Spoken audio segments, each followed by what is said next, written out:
that we make decisions based by splitting the features recursively and in a tree-like structure.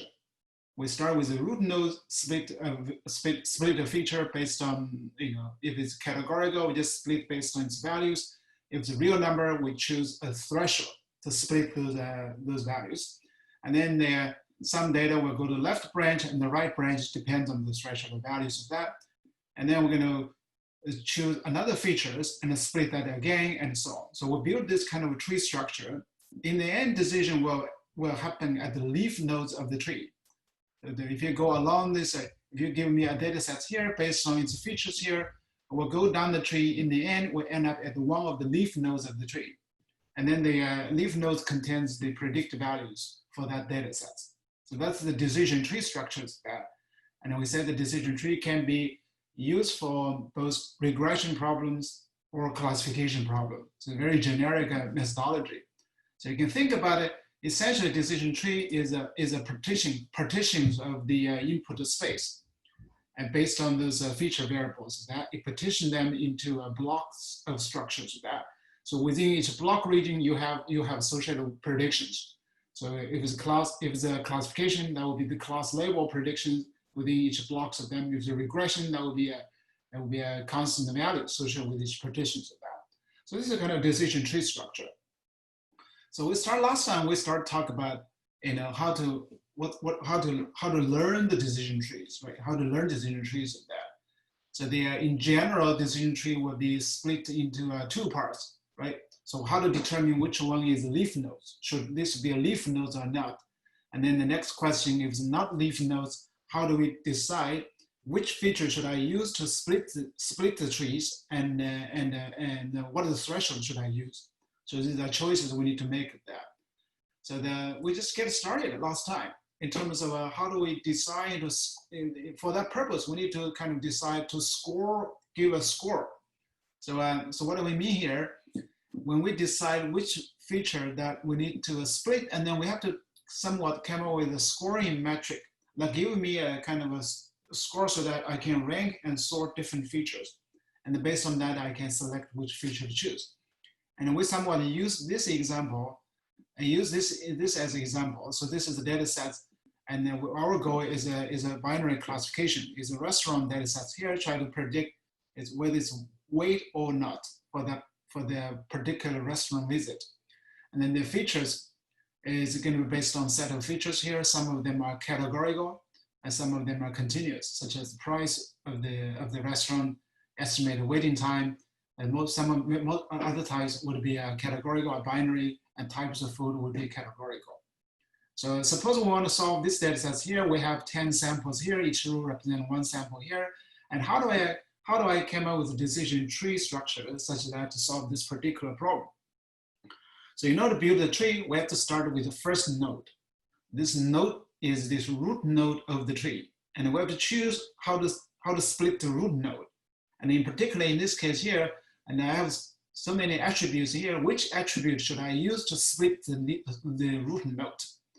And then in this choice here, for instance, you have two choices here. One is patrons here. You can split based on the number of based on the number of patrons you have, and is this some or full, right, or none? So that's these categorical ones here. Or you can split them based on the type of food. It's going to be French, Italian, Thai food, and burger, etc. So that's you have a choice to make here. And the question is, last time we have not solved is how do we decide which one should I use? So last time we started talking about, we came up with a metric here to do that purpose. And then what you might think about, maybe I should just evaluate it based on classification accuracy, and or MSE calculations of that. That will be directly related to the accuracy of the model. And we say this type of metric here in general, in many cases, is not a good metric. Because one example we give is in the case of a classification. Do you remember that if you have two classes of data set, they are linearly separable, and then there are many choices you can make classification such that achieves zero error. And all of them are perfect classification. If you measure them using classification accuracy, and then there are many model choice that lead to the best, the perfect performance. but then that doesn't mean that all the models are equally good. And there's one model is better than the others. So, and in general, we think that the other type of metric here may works better than the simple kind of a classification accuracy as a metric. So the metric we start talking about in this metric here last time is the ideas of the entropy and the information.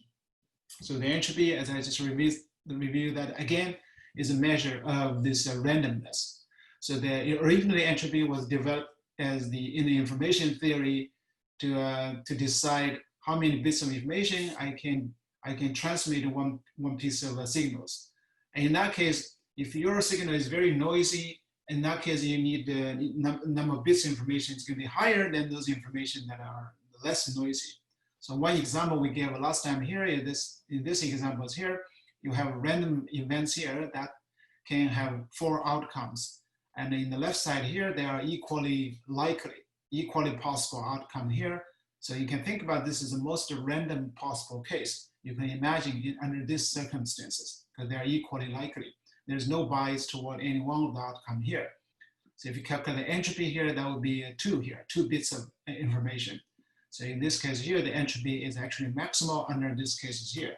So consider a different scenario. If you are biased toward the first and second outcomes here, the entropy will be significantly lower. So that will only be 0.8133 bits of information. So you can see that, so the left side here, this outcome here, this variables here is more random than this one on the right side here.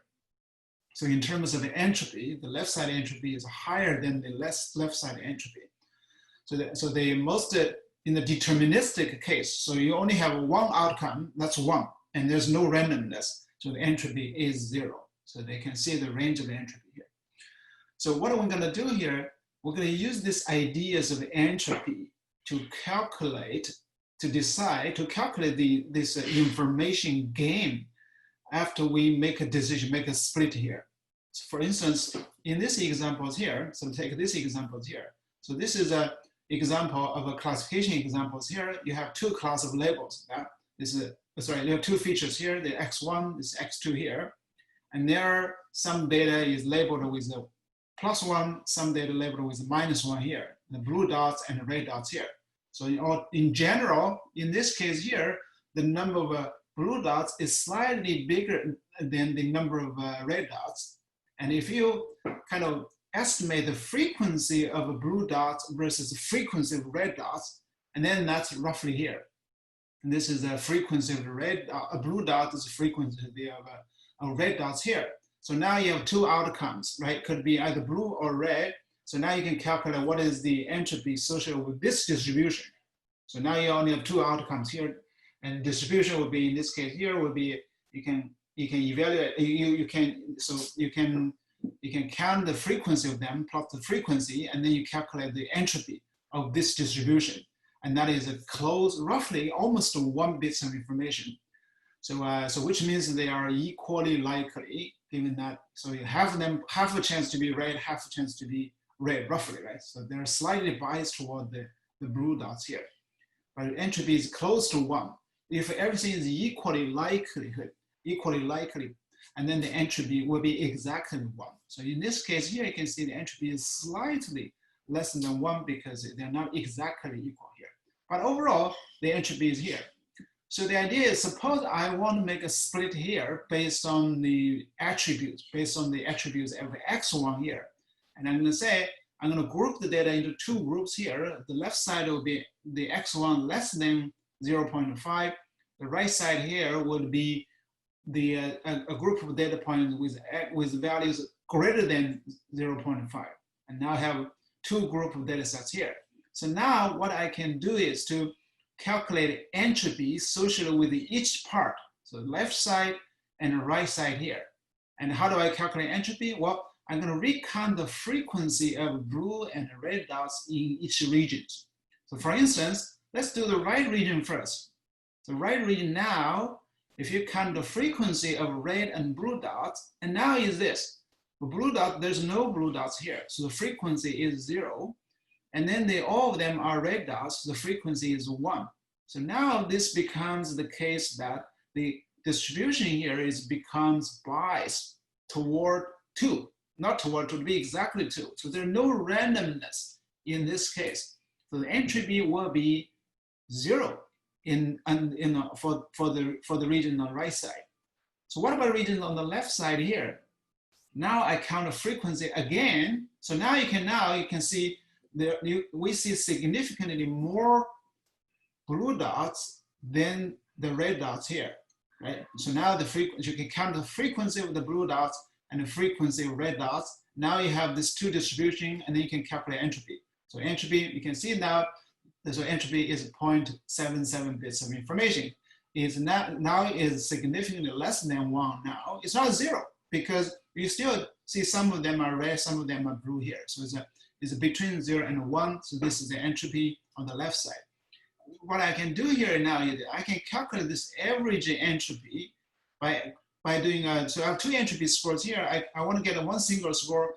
I can do a weighted summations of the entropy from left and from right side here, and weighted by the total number of samples you have.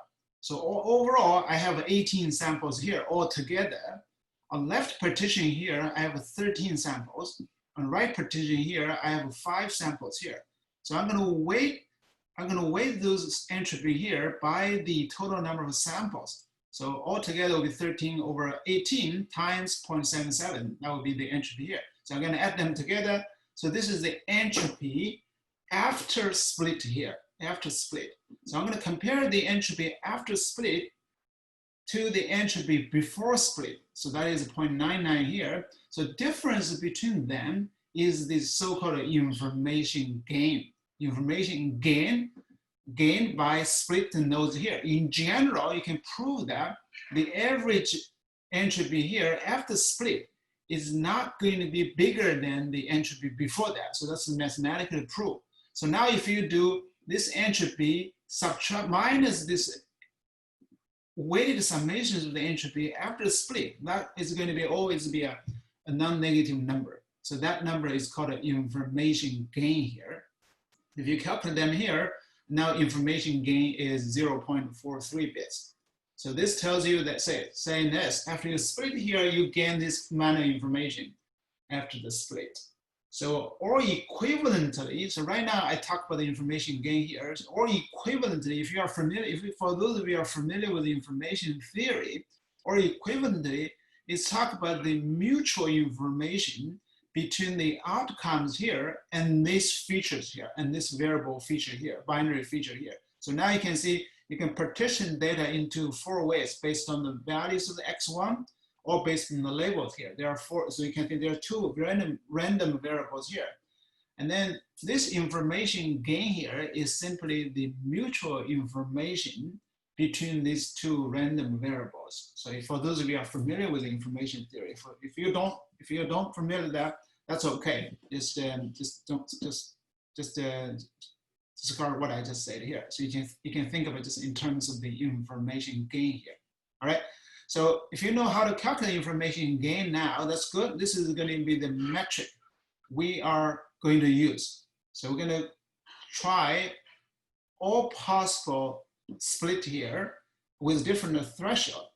And then with that choice of variable and threshold, and I can calculate information gain.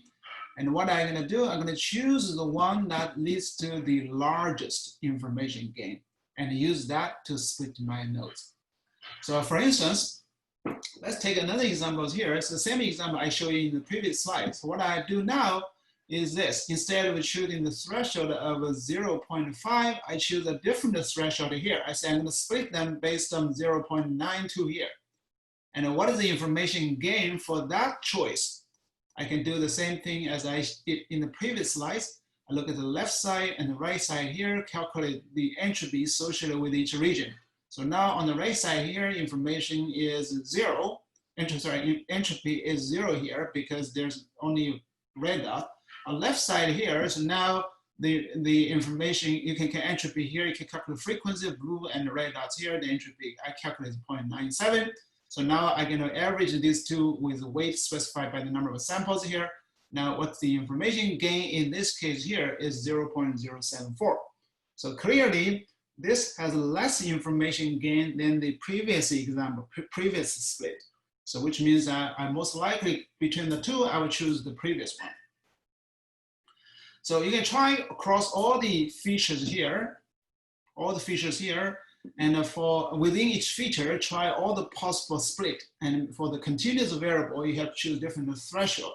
For categorical variable, for binary, that's easy. For categorical, you have to try different combinations of them here. So for instance, let's say I want to split based on the type of food. So so that would be these examples here.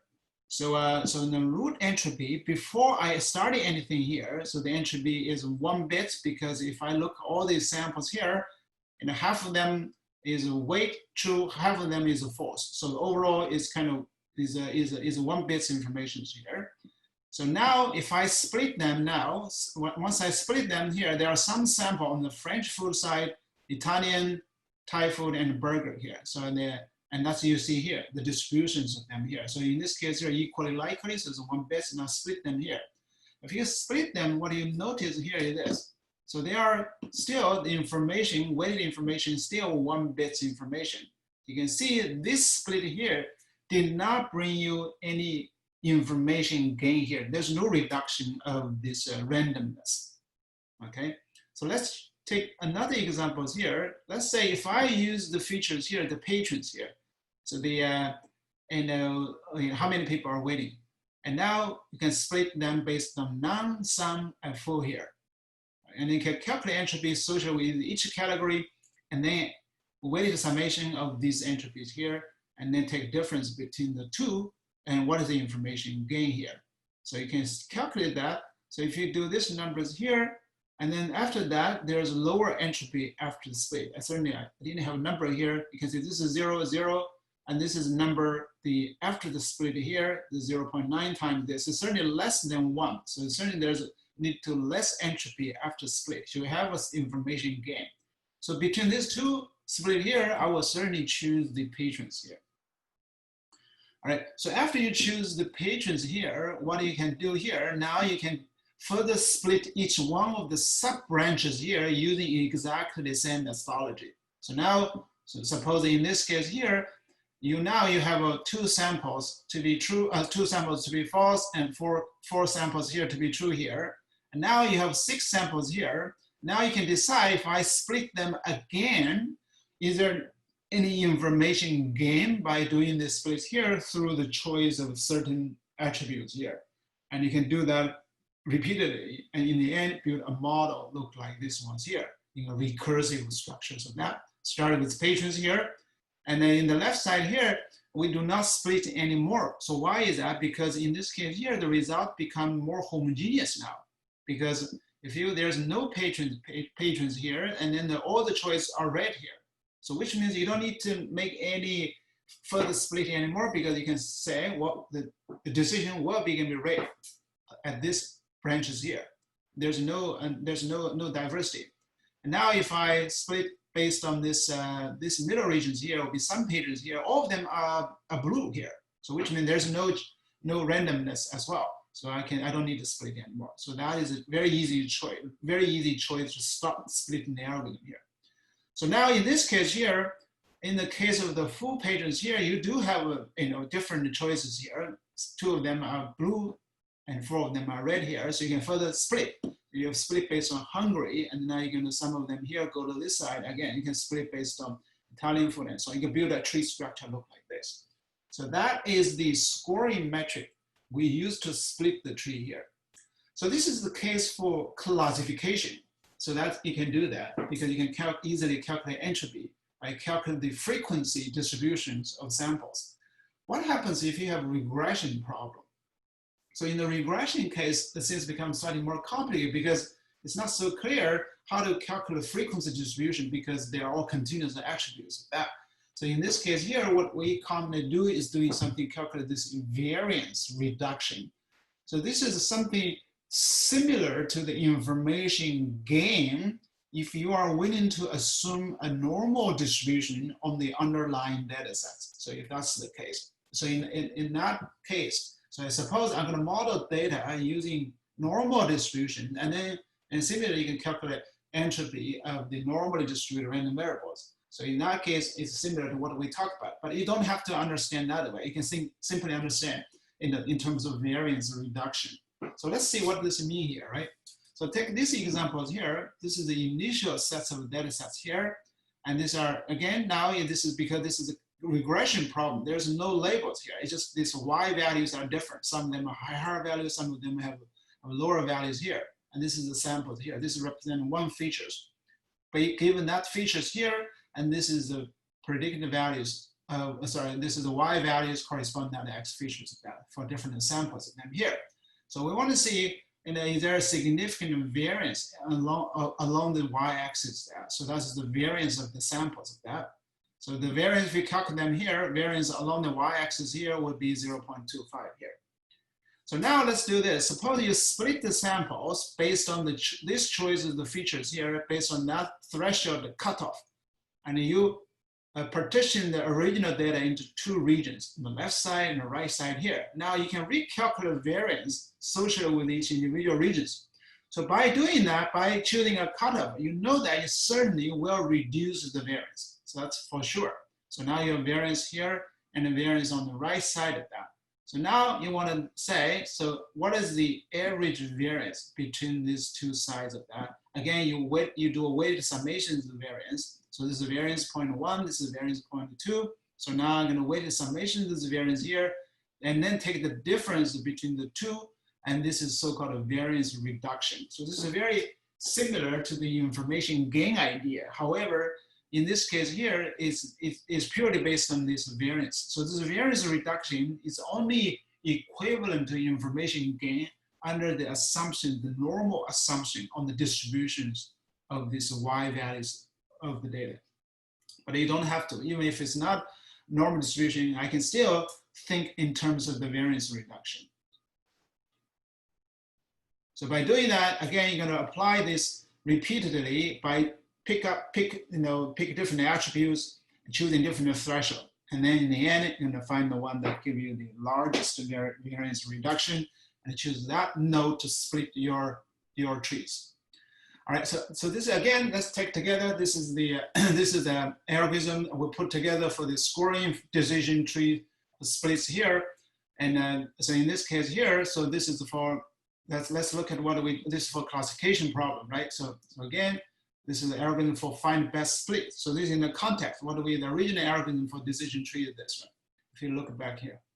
So this is the overall pseudocode for decision tree, and in a greedy way to build the tree. How do we do that?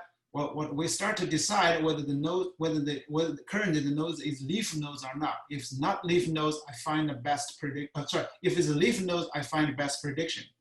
And then we mentioned last time, find best prediction within the leaf nodes is relatively straightforward. For classification, we just take a majority vote on all the training data land within that branches, land within that leaf nodes. And for regression, we take mean values of training data associated with the leaf nodes. So that is relatively easy. And if it's not leaf nodes, and then we try to find best split by choosing which feature and what threshold should I use. And then once you do that, you split the tree now, you split the tree and separate the data into two parts.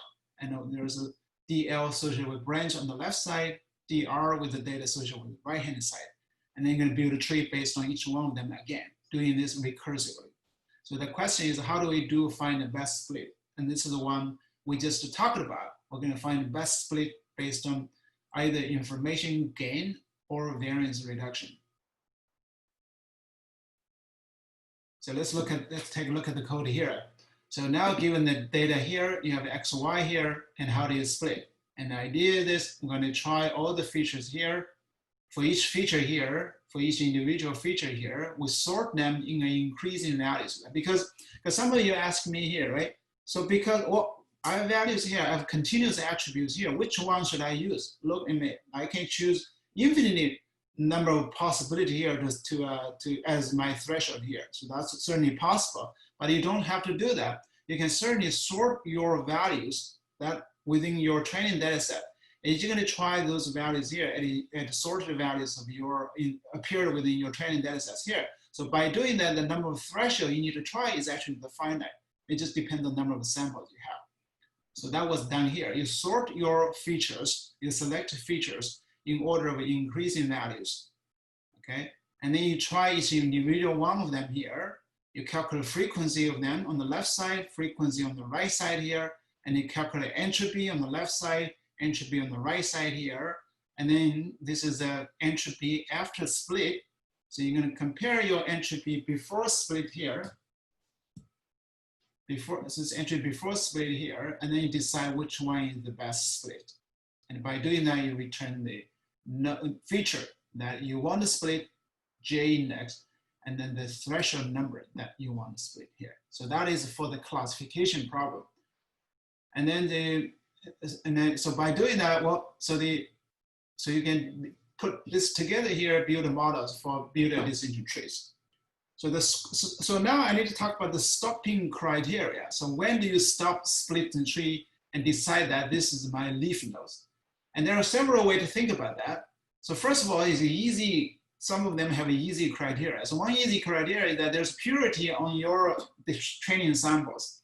So if your data is now indistinguishable, and for instance, if all your predicted the labels here are the same, so you don't need to further split anymore because they have same labels. Or their features are the same, so you cannot distinguish all the data sets here. So there's no reason to split them here. So, or your prediction have sufficient accuracy. So maybe you don't want to be 100% accurate. Suppose the prediction here is already 95% accurate, and then you can stop splitting. So that will be the stopping criteria. Of course, if the number of training data sets is smaller than number of K you have here, you don't need to split as well. So essentially, you say I have to at least allow a certain amount of data associated with each leaf nodes. And so that is guarantees somewhat to control the complexity of models. You do not want your split to be further to too fine levels so that you don't have enough representations of the samples. So that's one criteria. So the number of data is less than certain given numbers. K is predefined numbers. For instance, 10. You say with each leaf nodes here, I need at least 10 training samples associated with the leaf nodes. Or the depth of the tree is less than 13 threshold. So that's another way to control complexity of the models. And as I mentioned last time here, the depth of the tree is closely related to the number of partitions you're going to have on in your original space of the data. And this depth is a very important number because the number of partitions goes like 2 to the power of the depth. So that even if you increase depth by 1, your partition will double. So it goes exponentially fast. So it's important to control the depth of the tree because otherwise you're going to have way too many split here. Okay, so this is some of the stopping criteria. So what some of you may ask here, well, since I have this information gain here, can I use this information gain as a threshold to decide whether or not to split the nodes? You might say, if my information gain is small, maybe I should stop splitting. Is this a good idea or not? It turns out this is often not a good idea. So why this is the case? Well, think about the examples of the XOR example. So XOR example. So in the XOR examples here, after the first split, so in that case, there's no information gain after first split. You only have information gain after the second split. So if you stop early, and then that tree does not solve your problem, right? So it didn't solve your classification problem. You have to wait after 2 split, and that can solve the XOR problem. So as a result, that information gain is using information gain as a threshold to decide when to stop the splitting is not a good idea. Information gain is a good way to decide which feature to split, but does not mean that if information gain is small, you should stop splitting your trees. So that the stopping criteria is more or less based on the left side of that. Okay. So let's take examples here to see how those depths of the tree and impact the complexity of the models here. And this shows the examples. And I believe this is RS data set examples. I believe that's the examples here. So anyway, this is a three class classification examples here. And this shows you two features. Shows you plot this data laid on two features. And it shows you how many partitions you have here. And it shows the result as the number of depths you have here. So this is, if you choose a decision tree with allow maximum depths to be 1 here, this is a partition. Essentially, you have only one partition here because you allow to go to one split. And you can see this is a partition to the left to right here. Now, if you allow the maximum depths to be 2 here, so now you're allowed to do 2 partitions. And what you do here is this, you partition this way, and then you partitioned, how did the partition this way and then partition this way here. So now you get multiple partitions now. So this is depths of 3 here, this is depths of 4, 5. And there's no limit on the number of depths here. And you can partition the space into finer details of that. And that's what you see here. You see a lot of little regions, smaller regions of that, because the reason you have the smaller regions because you want to have a finer, more and more accurate separations of these different classes of data sets here. And you can see there's little regions here because you have this little green dots here. You want to separate them from the red dots, you have to partition the finer scales of space with that. So what you can see this, the depths of the tree here is closely related to the complexity of the models. Because you can see that this type of models here is pretty complex because you have a lot of partitions in the space of that. By contrast, this model here is very simple, right? And this model is very simple here. So, so as a result of that, so the depths of the tree is typically used as a way to, as a surrogate for measuring the complexity of the decision tree models. And we talk about there's this trade-off between complexity of the models versus training and test performance. And we always want to control the complexity because we want the model to generalize well on the test data sets. So put another way of saying this, so for these models here, even these models here are doing very well on the training data sets because that's what we are trying to do. We're trying to generate more and more finer scale partition such that we can separate the training data set. However, this does not mean that this model here will do well on the new test data sets. So that's something as unknown. In general, we believe, in fact, we believe this will not do well because this is maybe there's overfitting of this decision tree on this training data sets here. So we'll prefer some models here to be relatively simpler than these ones here. So the way we're doing that is to control the depths of the tree. So the another parameter is controlling the minimum number of samples that are associated with the leaf nodes. So which means the minimum number of training samples associated with the leaf nodes. So what does this mean is this? For all the training data set, you go through the trees here, and those training data set will land in one of the leaf nodes. And this minimum number, we want to say that for all the leaf nodes, we want to make sure it contains at least this number of training samples associated with our leaf nodes. And this is another way of controlling complexity. So for instance, let's say if you say each leaf node should have at least 10 samples. And this is what this model will look like here. If you look at every partition here, it has at least 10 samples, right? So of course there are some partition here contains more than 10 samples. The reason you do not split them because they all have the same labels. So if they have same labels, so you have purity on the data sets here, you don't need to split them. You only split when you see the labels still have a different labels associated with them nodes. And however, if you put a constraint say that leaf node contains at least 10 samples. So in that case, even if you have different labels associated with these 10 samples, and you will not further split those nodes because you set a threshold on that. And this is the threshold say we have at least 10 samples. This is what this partition will look like.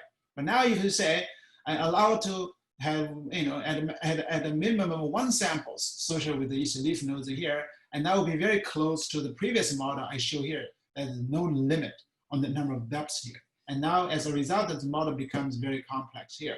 And we think, in general, we think that this model will not do well on new test data sets. So this is another way for controlling complexity model in the decision tree here by controlling the minimum number of parent samples here.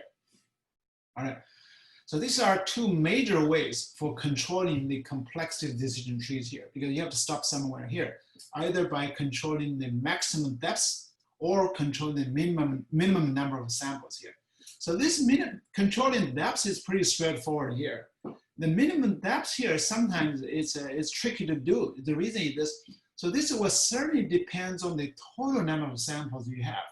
I suppose you have a larger scale data set contains millions of samples. So in that case, the minimum number of, the samples associated with the leaf nodes, and you probably should choose a relatively larger one.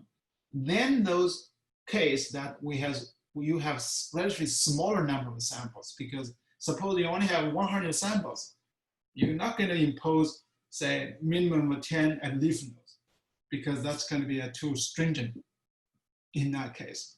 So that's choosing this minimum number of parent data, and it has to be kind of associated with the number of samples you have. This depth here is somewhat slightly different. All right, so in terms of the implementations here, decision tree implementation is actually pretty straightforward. And if you use the greedy method that we just talked about here, so everything is deterministic. So which means that no matter who implement the decision tree, if we follow the same procedures here, same stopping criteria, and same scoring metric here, and then the tree will be the same no matter who implement the algorithm, because the entire process is a deterministic process here. And by doing that, many people like this idea because there's no randomness in the decision tree models here. All right, so in summary, so what I talk about here is the decision tree models for classification and regression for making prediction problem. So the decision tree here has a very flexible functional form because I did not make any assumptions on specific functional forms of the predictive models here. So this is very different from all the models we talked about so far. So all the models we talked about so far are built based on this linear predictive models. And we say that we use linear combinations of the input features. And that, well, in some cases, we extend that to augment the feature with polynomial or the nonlinear feature. But still, it's going to be a combinations of the features in terms of these parameters, the theta parameters. So in the decision tree here, there's no such theta parameters here. So the functional form of the prediction is very flexible. And we can see in the last time here, the functional form is more or less like piecewise constant functions for the regression and a piecewise partition for the classification problem. And then that forms of the partition is very generic. You can partition them in many arbitrary way. So as a result, the functional form of the prediction is very general. It certainly does not need to be linear predictions for the decision tree models of that.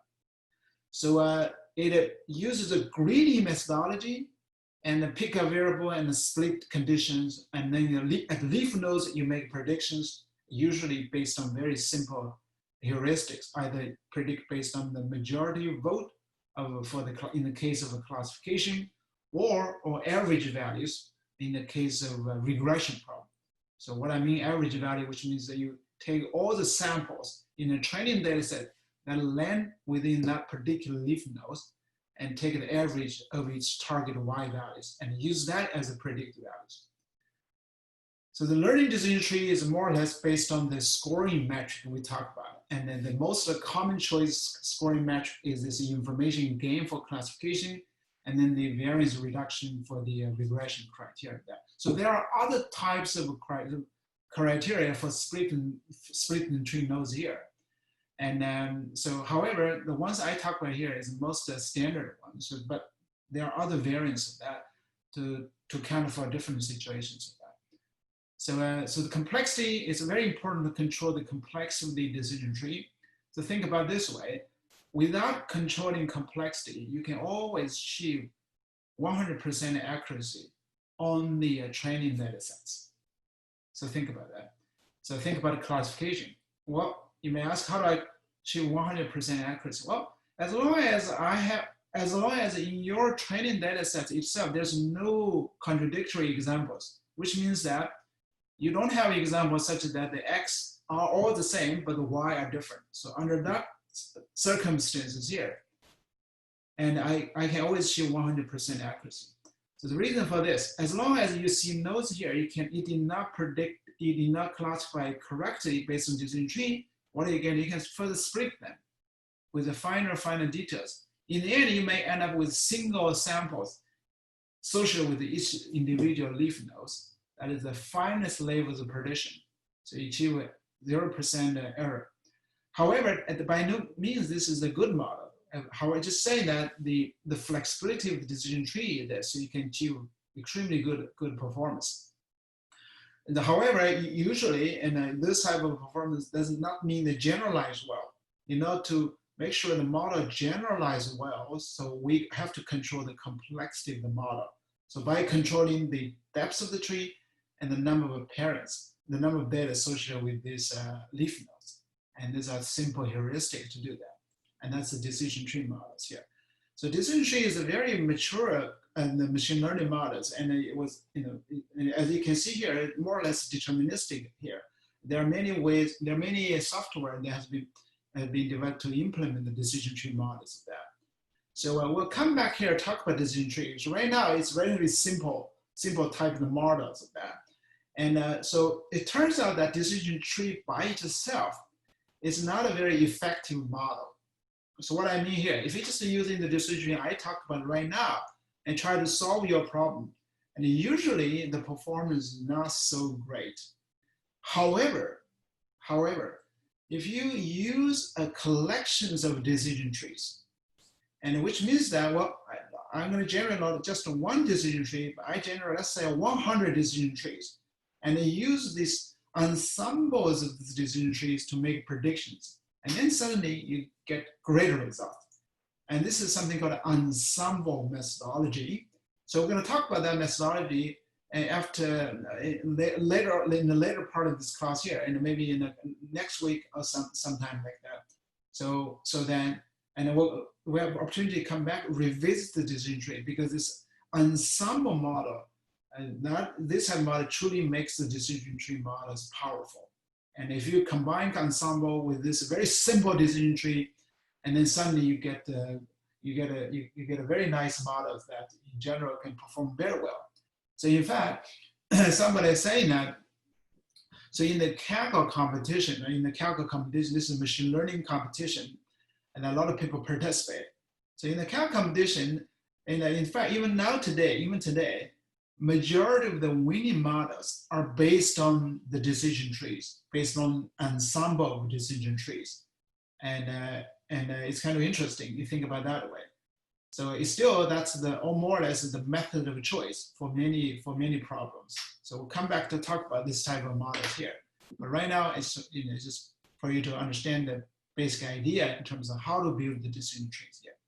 All right.